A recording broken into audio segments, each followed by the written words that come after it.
नमस्कार. मालवणी कुकिंग या यूट्यूब चॅनलवर मी कीर्ती परब तुमचं सर्वांचं खूप खूप स्वागत करते.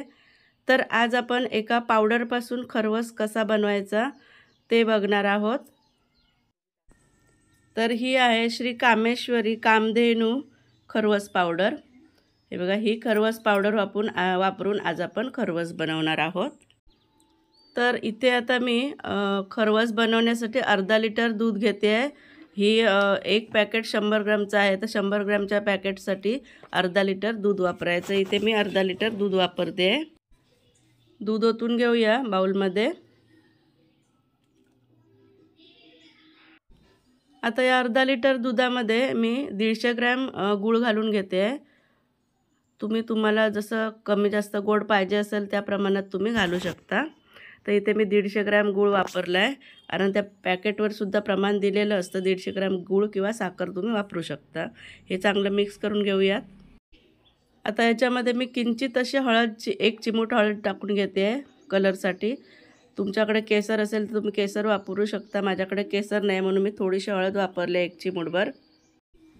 आता याच्यामध्ये वेलची थोडीशी मी जाडसर कुटून घेतली आहे, ती टाकून घेते आणि हे सगळं मिक्स करून घ्यायचं. गूळ पूर्ण वितळेपर्यंत हे मिक्स करून घ्यायचं आहे.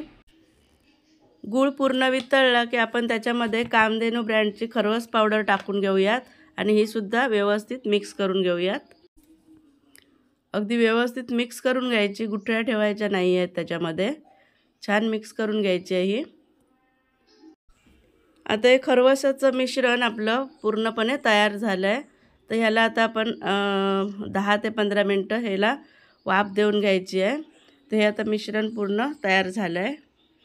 तर याच्यामध्ये आता इथे मी दाखवते तुम्हाला. मी केकचं टीन घेतलं आहे आणि त्याच्यामध्ये मी इकोबेक पेपर टाकून घेतला आहे. तर हा इकोबेक पेपर टाकल्यामुळे तळाला हे लागणार नाही किंवा मग ते बाहेर काढताना थोडं सोपं जाईल. तर हे इकोबेक पेपर टाकून घेतलं आहे. तर त्याच्यामध्ये आता हे मिश्रण आपण ओतून घेऊयात.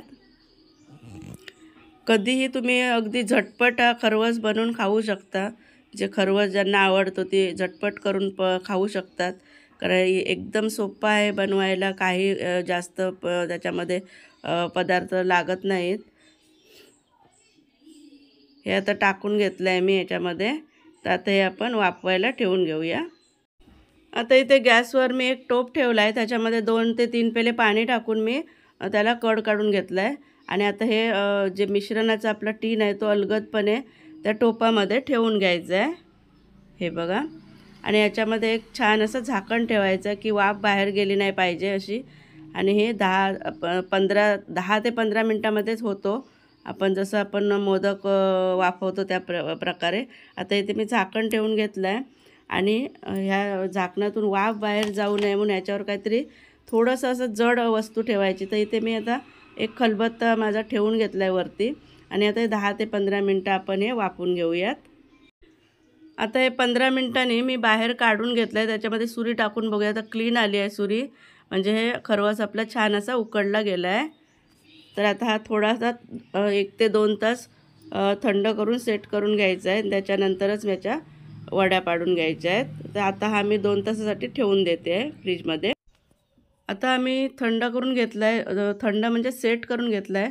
तर आता छान असं घट्ट झालं आहे बघा. तर आता याच्या आपण वड्या पाडून घेऊयात. अगदी खायलासुद्धा खूप छान लागतो.